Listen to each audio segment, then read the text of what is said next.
Hi guys, today we keep going with our ether, epoxide, and sulfur functional groups. The first one, again, is review from last semester on the creation of epoxides and how we use epoxides to basically ring open and create more complicated final structures using those epoxides.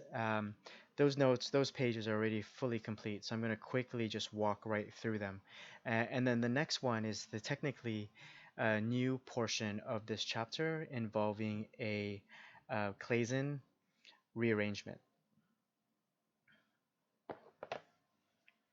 When we're looking at our formation of epoxides, there were two ways in which we can do them. Again, these are all based off of alkene. This is all the alkene chapters types of things. So this whole page is review. Please go back through your last semester's notes or the videos accompanying the alkene chapters to review these. But we've learned before that if we take a double bond, react it with chloride in water solvents, you create a halohydrin. And again, this chloride creates a three-membered ring that eventually opens in an anti-manner as we begin to look at these. At that point, the second step can occur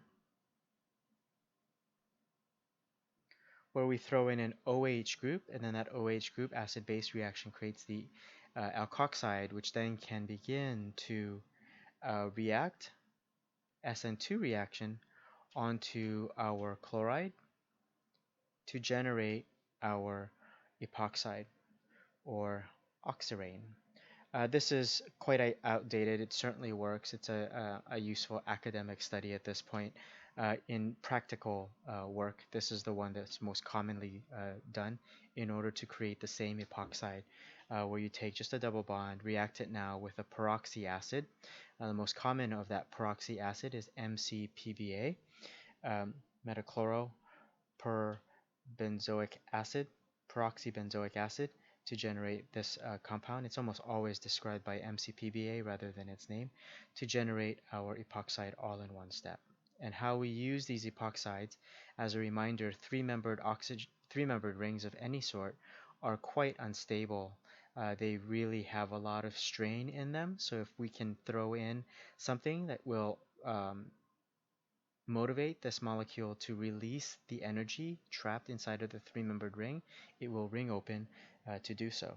And the thing that I'm going to remember about rings and how they open is this mnemonic: plus charge rings open at the better plus position. So if you're not a plus charge ring, this will open at the better steric position.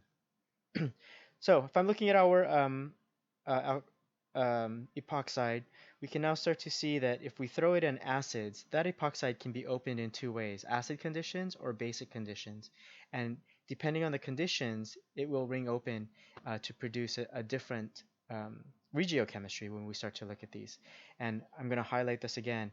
Plus charge rings open at the better plus position. So if I throw in an acid in this, we know acid-base reactions protonate that.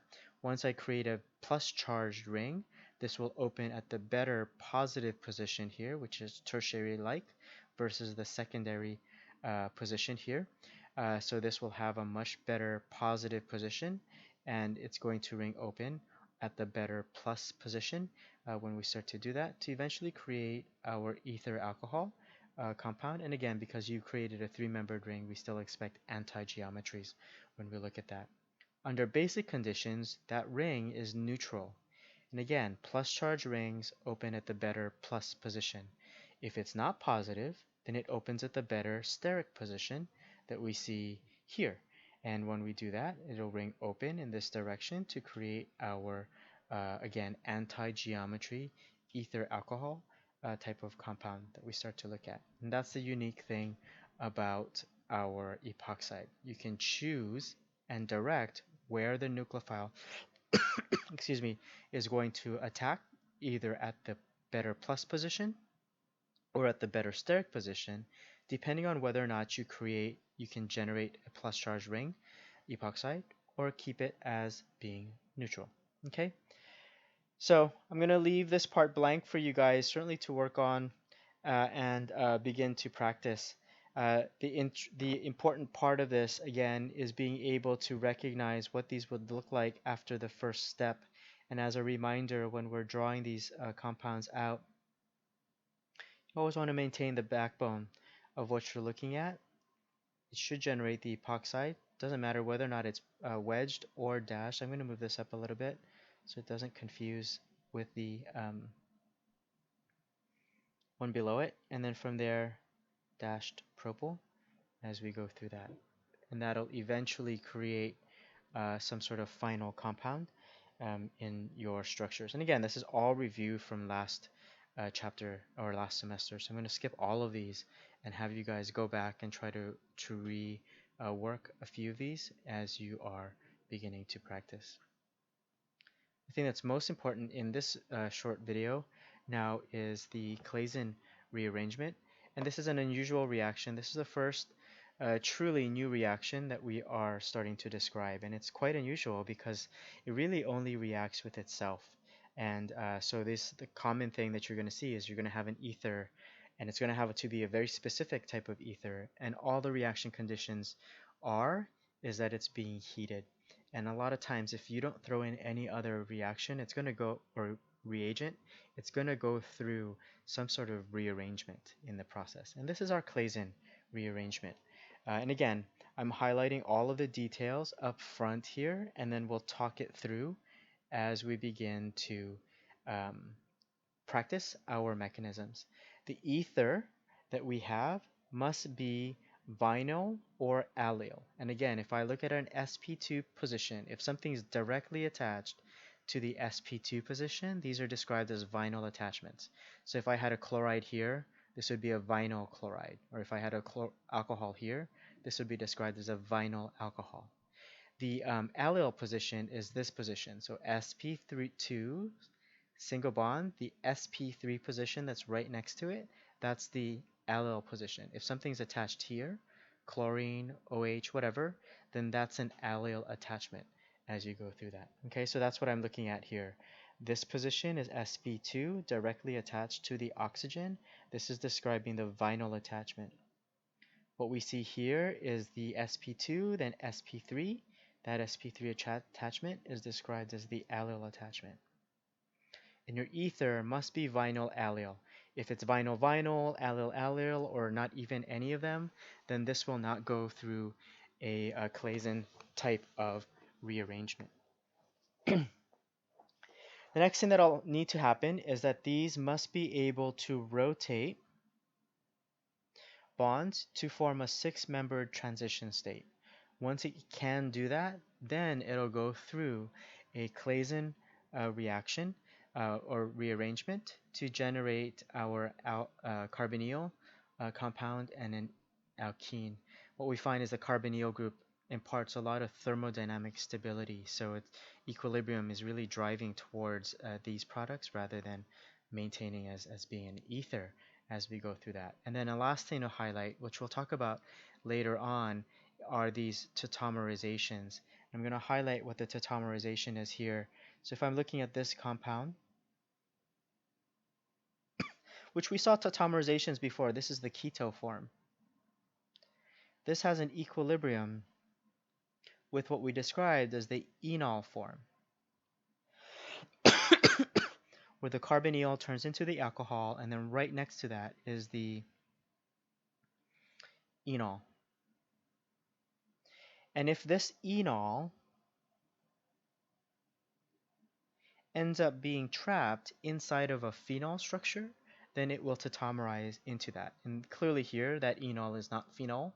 And if it's not phenol, then it's going to stay as the keto version of our structures. Okay, so let's go through an example. We're talking our way through again. So what we want to make sure, first of all, is that this ether is vinyl allyl. Okay? It always helps to number your carbons. It doesn't matter how you number them, as long as you are consistent with how you've numbered them.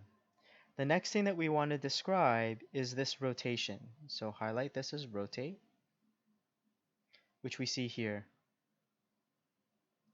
Okay? And what we're trying to generate is a six-membered ring. I'm going to use here, it's easier to keep the geometry of the ether bond. So if I'm looking at my ether already looks like this. And I'm trying to generate a six-membered ring. So you can envision what that six-membered ring would look like once I've already included that ether bond. So let's say my ether was here, then my six-membered transition state would be here. If my ether was here, just keep the ether bond in place and then rotate everything else around it as you go through that. And again, I'm going to highlight my carbons here. This is carbon 2. This is still carbon 3, which is attached to 4 and then attached to 5. Carbon 2 is still attached to 1 as you work these through. And again, 1, 2 is a double bond, 3, 4 is a single, and then 5, 6 is a double bond. What we need are these alkenes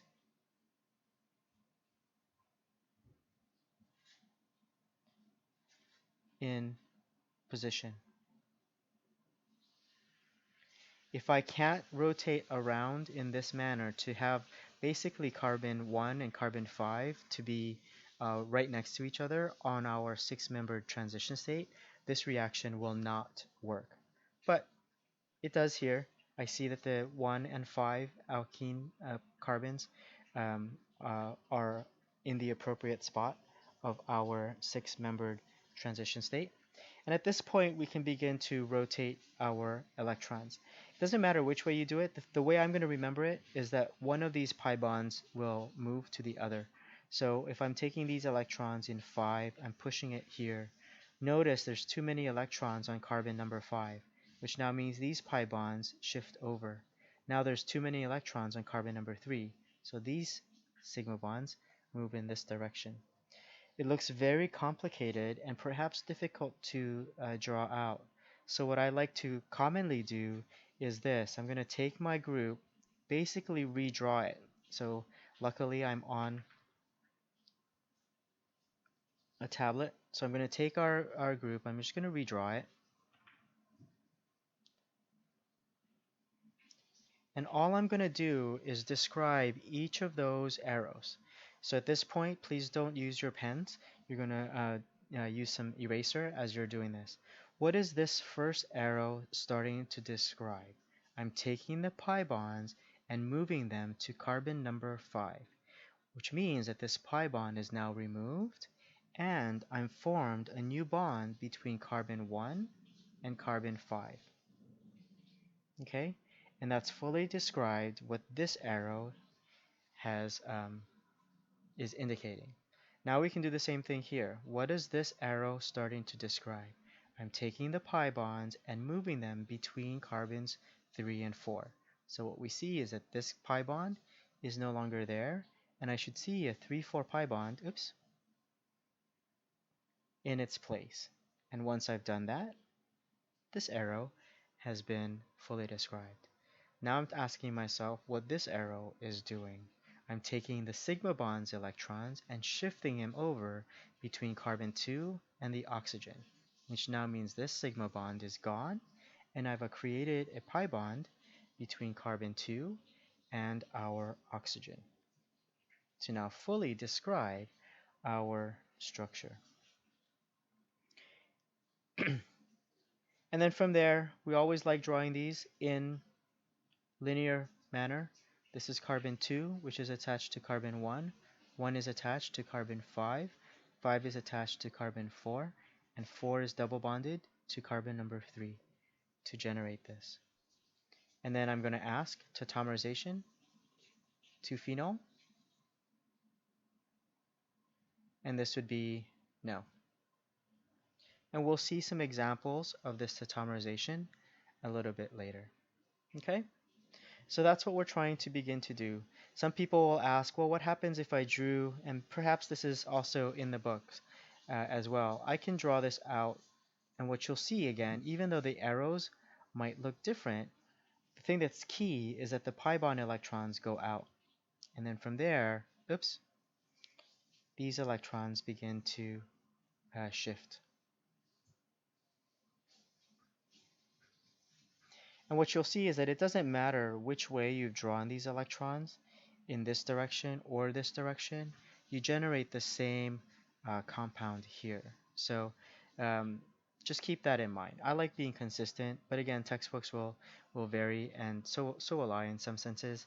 In the end, as long as you've drawn these six electrons moving around appropriately, you should get to the same product.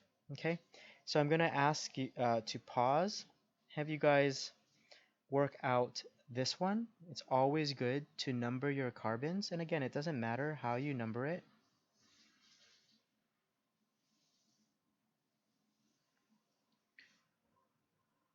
I guess I can number this 7. Uh, it doesn't matter how you do it, you can begin to work that through. Hit pause and then hit play once you are ready to go. Again, I go back to my top here. Ether must be vinyl allyl. So the first thing that I'm going to start to look at is what this position is.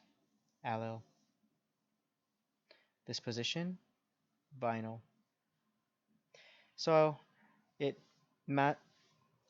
maintains the expectation of our ether. Next thing is rotate. So I'm going to now begin to rotate that. And how I remember doing this is I'm going to keep the ether bond in place. And once I've drawn that, you can see where the 6-membered ring needs to be. This carbon is carbon number 3, and then this carbon is carbon number 4. And from there, you want to begin to rotate. Hit pause again if this was an issue, and then hit play as you begin to work things through. I know 3 is connected to 2. 2 is connected to 1, which is double bonded. 3 is also connected to carbon number 7. 4 is double bonded to carbon number 5. And 5 has a methyl group attached to it. And then for me again, doesn't matter how you do this, pick a pi bond, have it attack the other carbon. And then these electrons will begin to shift in an appropriate manner as you do that. Once you've done that, we can begin to redraw our structure. That oxygen forms a pi bond with carbon number 4. 4 is still attached to 5, which no longer has its pi electrons. 5 is still attached to 6, but it's now formed a new bond to carbon 1.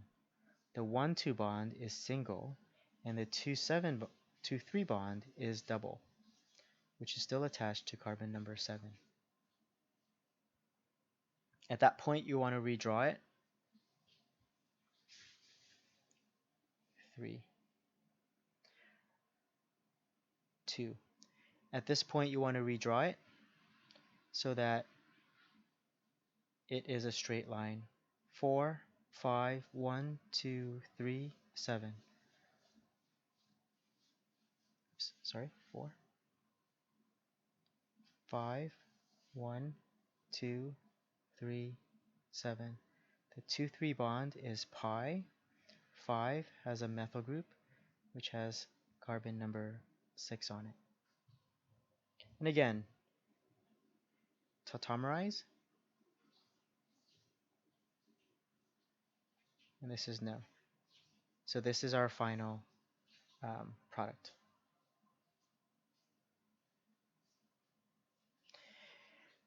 When do we know that you can tautomerize to a phenol?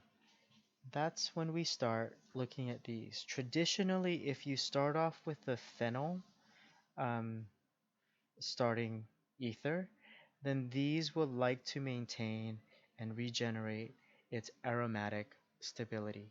So if I'm looking at this structure, for example, I can begin to still highlight these groups here.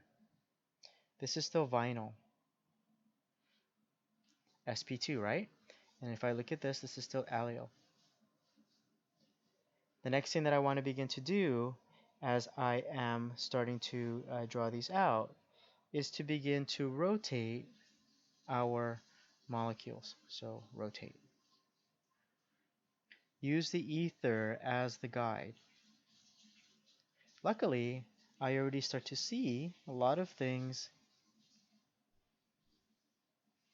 in that 6-membered ring. I'm going to highlight this carbon number 1, 2, 3, 4, 5. We can already see where the benzene ring is. Like here. And then I'm highlighting carbons 1 and carbons 2.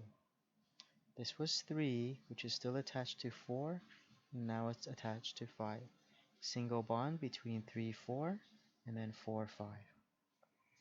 Have you guys practiced? Spend some time, draw the arrows that you expect, and then figure out what your product is going to look like. Hit pause and then hit play once you are ready to go.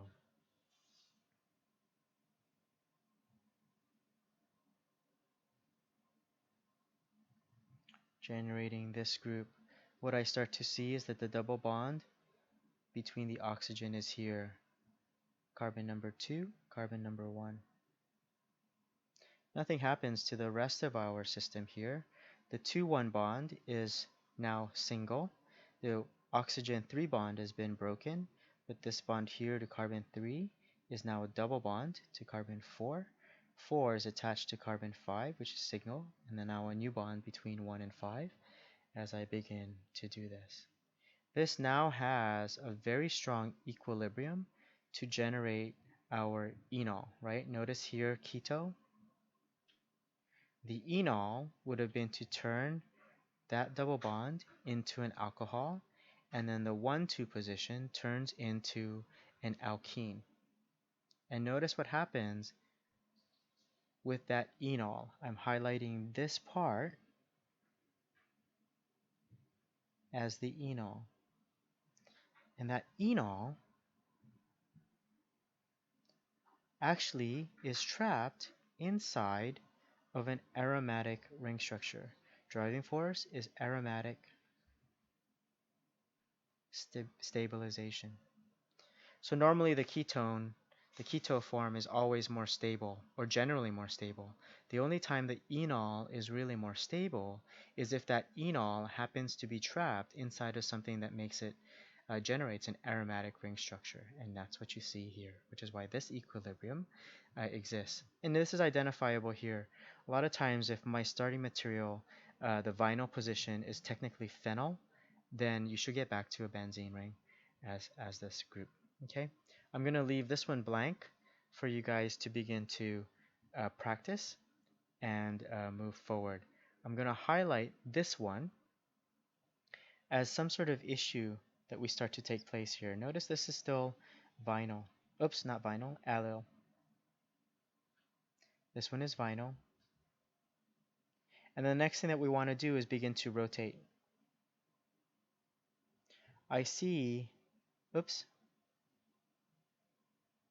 my oxygen group here, which tells me my 6-membered ring needs to be in this position. The vinyl side I can do, but the allyl side, what you see, is because it's trapped inside of the ring, that double bond never ends up in this position. Must be here.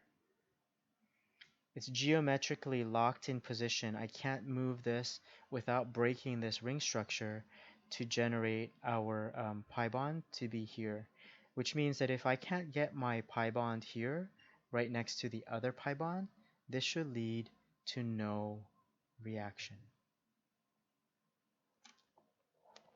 Okay?